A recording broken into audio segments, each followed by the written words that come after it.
But first, joining me tonight in New York, Megan Alexander is a correspondent for Inside Edition. From Chicago, Roland Martin, who's a CNN analyst and author of this fine book, The First. Guys, I got to begin with Tiger Woods' brand new statement today that he is ready to return to golf. Brooke Anderson, he really sounds very excited about this whole thing. Yeah, he's jazzed, no question, AJ. Tiger said today that he is going to compete in the Masters in April, and that's because the Masters hold a very special place in Tiger's heart. On his website, he says this: "The Masters is where I won my first major, and I view this tournament with great respect. After a long and necessary time away from the game, I feel like I'm ready to start my season at Augusta. The major championships have always been a special focus in my career, and as a professional, I think Augusta is where I need to be, even though it's been a while since I last played. I have undergone almost 2 months of inpatient therapy, and I am continuing my treatment. Although I'm returning to competition, I still have a lot of work to do in my personal life." So, AJ, clearly he sees that his sex and cheating scandal far from over. Yeah, I'm happy you pointed that out. Good that he recognizes that. But Megan, let me ask you, do you think Tiger's return will be triumphant, or is this going to be a disaster and perhaps he'll just get booed right off the course? I'll tell you something. The Masters may be near and dear to his heart, but this was a very calculated decision to choose the Masters. He will have a good deal of insulation at this particular tournament. Media is very limited. Security is extremely tight. I heard a report today that there is a locker room for champions only. You have to really know your way around this tournament. I think he chose it because he knows this will be his least chance of getting hecklers. There's a certain standard of behavior that's really demanded at the Masters. Yes, so I think he chose this specifically, and I think he's ready to perform, and this is the best tournament in which he thinks he will do well. Well, I got to get Roland Martin's take on this because, Roland, you've been following the whole Tiger saga since it began. Are you with me that perhaps no matter how well Tiger plays, this still may go very badly for him? No. Look, nobody cared to watch Tiger Woods all these years to see him change a diaper or to hug and kiss his wife. Tiger Woods is Tiger Woods because we love him watching the game. Look, I'm pumped he's back, AJ. That's why I want my red Tiger Woods Nike mock net, because whenever he plays on Sunday, this is what he wears. And this is what it boils down to. This is going to be huge ratings. ESPN is loving this because they are showing the first 2 days of the Masters. If he makes the cut, CBS will be ecstatic because he'll be playing on the weekend. So this whole, not only that, you talk about Augusta National. Look, this place is essentially treated like a church, okay? They don't even call them fans. They're called patrons. Gary McCord once made a comment, said they used bikini wax on the greens. He was banned from announcing the tournament.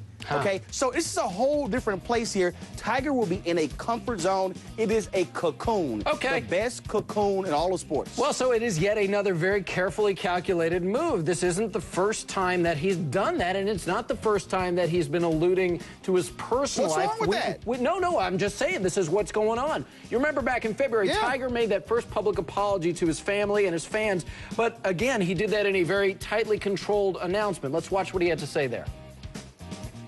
It's hard to admit that I need help, but I do. For 45 days, from the end of December to early February, I was in inpatient therapy, receiving guidance for the issues I'm facing. All right, again, in his new statement today on his website, Tiger says he is continuing his treatment reportedly for sex addiction and that he has a long way to go. Megan, there is a part of me thinking it's a bad idea for him to return to the course if he hasn't finished his treatment yet. Why not wait until then? Oh, I completely agree. This is his professional life that we are analyzing right now. Which tournament is he choosing? But yes, we've talked about this on the show.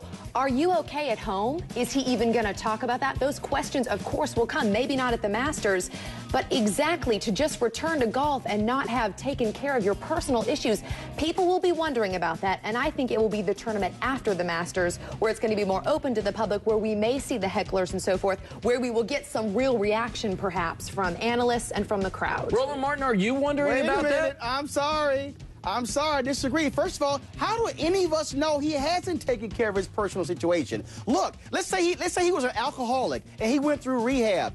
You still go to AA after you completed your initial treatment. So I think it's nonsense to somehow think he hasn't taken care of that. Look, you cannot play the game of golf if your head is not together. I've been playing for 20 years, not even near where Tiger is. No, but you cannot play golf at that level. And so Tiger Woods knows out of anybody, okay? He's 4 behind Jack Nicklaus when in the most majors. He's 2 behind Jack Nicklaus when it comes to PGA Tour victories, okay? This is not a guy who is going to walk out there and embarrass himself. He knows when he is ready to come back. So trust me, he chose to come back at the right time, okay? He knows that. And remember, when his dad died, he came back too early and he missed the cut. So he's been there when he's been an emotional wreck. No, and he did not play well. He will not do it again. A great point. Look, this is the guy at the top of the game. He's been through this kind of thing before. Let's move on, though, because we have a brand new development to talk about in the sex and tell from John Edwards' mistress. In her just released interview with GQ magazine, Rielle Hunter talked about the plan to hide the fact that Edwards was the father of their child, saying that it was the idea of Edwards' right-hand guy, Andrew Young, to claim that he, and not Edwards, fathered the baby. Well, look at what Young said this morning on the CBS Early Show about that. I believed in John's causes. I loved him deeply as a friend. A lot of us believed in John's causes all across the country. Did I work hard and was I dedicated to him? Of course. But to say that I volunteered to do this is just absurd. All right, Roland, back at you. Remember, he's the guy who lied for Edwards, claims he has this sex tape of Rielle and Edwards, and of course she's the mistress with the illegitimate child. Who the heck do we believe here? Let's see, okay, he's a liar, she's a liar. Okay, so it's not like anybody here can say, I'm less of a liar, I have more credibility. And so frankly, who cares? These are 2 sad, pathetic people who covered up their mess. You had a woman who cheated with a married man, so Hunter, she has no credibility. And you got this guy here, he was married, and he actually said it was my kid and it wasn't his. So frankly, both of them, shut up. Yeah, there you go. All right. Megan Alexander, Roland Martin, thank you so much for those kind and